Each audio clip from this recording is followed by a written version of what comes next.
ಶ್ರೀ ಗುರುಭ್ಯೋ ನಮಃ.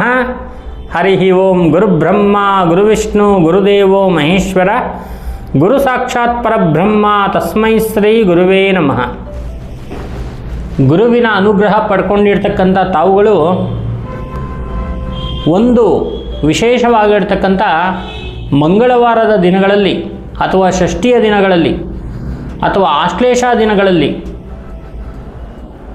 ಶಿವ ಪಾರ್ವತಿಯ ಪ್ರಿಯ ಪುತ್ರನಾಗಿರ್ತಕ್ಕಂಥ ಸುಬ್ರಹ್ಮಣ್ಯ ಸ್ವಾಮಿಯನ್ನು ಆರಾಧನೆ ಮಾಡ್ತಕ್ಕಂಥದ್ದು, ಮಂತ್ರಜಪ ಮಾಡ್ತಕ್ಕಂಥದ್ದು ಮತ್ತು ವಿಶೇಷವಾಗಿ ಸುಬ್ರಹ್ಮಣ್ಯ ಸ್ವಾಮಿಯನ್ನು ಪ್ರಾರ್ಥನೆ ಮಾಡಿಕೊಳ್ಳೋದ್ರಿಂದ ಏನು ಫಲ ಸಿಗುತ್ತೆ ಅಂತಕ್ಕಂಥ ವಿಚಾರವನ್ನು ಇವತ್ತು ಹೇಳಕ್ಕೆ ಹೊರಟಿದ್ದೀನಿ.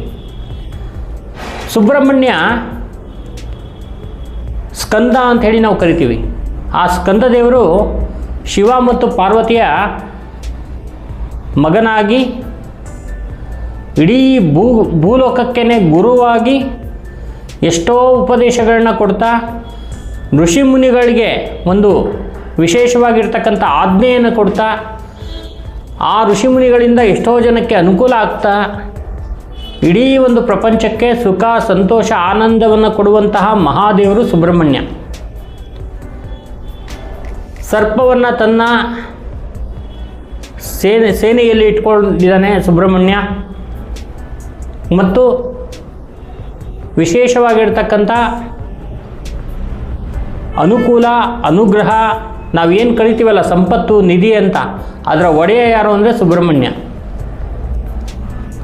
ಈ ಸುಬ್ರಹ್ಮಣ್ಯನನ್ನು ಈ ಕಡೆ ತಮಿಳುನಾಡು ಕಡೆ ಬಹಳಷ್ಟು ಆರಾಧನೆಯನ್ನು ಮಾಡ್ತಾರೆ. ಕುಮಾರಸ್ವಾಮಿ ಅಂತ ಹೇಳಿ ಕರೀತಾರೆ. ಸುಬ್ರಹ್ಮಣ್ಯನಿಗೆ ಇಬ್ಬರು ಹೆಂಡತಿಯರು.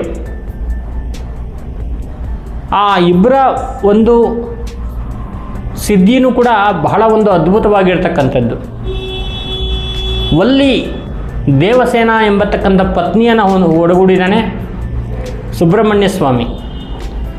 ವಲ್ಲಿ ಅಂತಕ್ಕಂಥವಳು ಮಹಾಯಕ್ಷಿಣಿ. ದೇವಸೇನ ಎಂತಕ್ಕಂಥವಳು ವಿಶೇಷವಾಗಿರ್ತಕ್ಕಂಥ ಮಹಾಕಾಳಿಯ ಒಂದು ಅವತಾರ. ಅಂತಹ ದೇವಿಯರನ್ನೇ ತನ್ನ ಪತ್ನಿಯರಾಗಿ ಮಾಡಿಕೊಂಡಿರ್ತಕ್ಕಂಥ ಸುಬ್ರಹ್ಮಣ್ಯ ಇಡೀ ಪ್ರಪಂಚದಲ್ಲಿ ವಿಶೇಷವಾಗಿರ್ತಕ್ಕಂಥ ಅನುಗ್ರಹವನ್ನು ಕೊಡುವಂಥ ದೇವರು.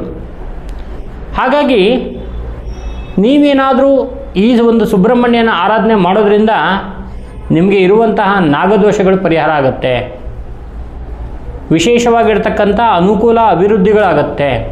ನಿಮ್ಮ ಕೆಲಸಗಳು ನಿಂತಿದ್ದರೆ ಆ ಕೆಲಸಗಳಲ್ಲಿ ಒಂದಷ್ಟು ವಿಜಯ ಜಯ ಸಿಗುತ್ತೆ. ನೀವು ಮಾಡಬೇಕಾಗಿರೋದೇನು, ಒಂದು ಹೊತ್ತಿನ ಉಪವಾಸ ಮಾಡಬೇಕು. ಪ್ರತಿ ಮಂಗಳವಾರ ದಿನ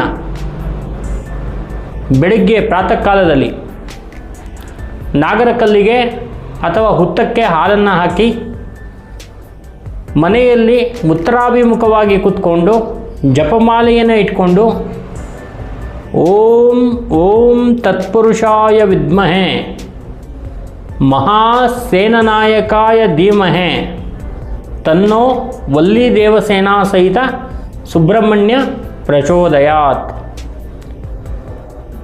ಈ ಒಂದು ಮಂತ್ರವನ್ನು 10,800 ಸರಿ 10,800 ಸರಿ ಆ ಒಂದು ಮಂಗಳವಾರ ದಿನ ಹೇಳಬೇಕಾಗತ್ತೆ. ಅದೇ ಥರ 8 ಮಂಗಳವಾರಗಳ ಕಾಲ ಒಪ್ಪತ್ತು ಉಪವಾಸ ಇದ್ದು 10,800 ಮಂತ್ರವನ್ನು ಕರೆಕ್ಟಾಗಿ ಪ್ರತಿ ಮಂಗಳವಾರನೂ ತಪ್ಪದೆ ಮಾಡಿಬಿಟ್ರೆ ಋಣ ರೋಗ ಶತ್ರು ಎಲ್ಲದರಿಂದನೂ ನೀವು ಮುಕ್ತಿ ಹೊಂದ್ತೀರ. ಋಣ ಅಂದರೆ ಕೊಟ್ಟಿರೋ ಸಾಲ, ತಗೊಂಡಿರೋಂಥ ಸಾಲ ಮತ್ತು ಶತ್ರುಗಳು, ನಿಮಗಿರುವಂಥ ಕಾಯಿಲೆಗಳು ಎಲ್ಲರೂ ಒಂದು ಅನುಕೂಲ ಮಾಡಿಕೊಂಡ ದೇವರು ಸುಬ್ರಹ್ಮಣ್ಯೇಶ್ವರ. ಈ ಸುಬ್ರಹ್ಮಣ್ಯನ ಸ್ಕಂದ ಜಪವನ್ನು ನೀವು ಮಾಡಿದ್ರೆ ಮಹಾ ಅನುಕೂಲ ಆಗತ್ತೆ. ಬಹಳ ಸರಳವಾಗಿರ್ತಕ್ಕಂಥ ಒಂದು ಪರಿಹಾರ ಇದು. ಒಂದು ಸಲ ಜೀವನದಲ್ಲಿ 8 ಮಂಗಳವಾರಗಳ ಕಾಲ ಮಾಡಿ ನೋಡಿ, ಅಭಿವೃದ್ಧಿಯನ್ನು ನೀವು ಪಡ್ಕೊಳ್ಳಿ. ನಮಸ್ಕಾರ.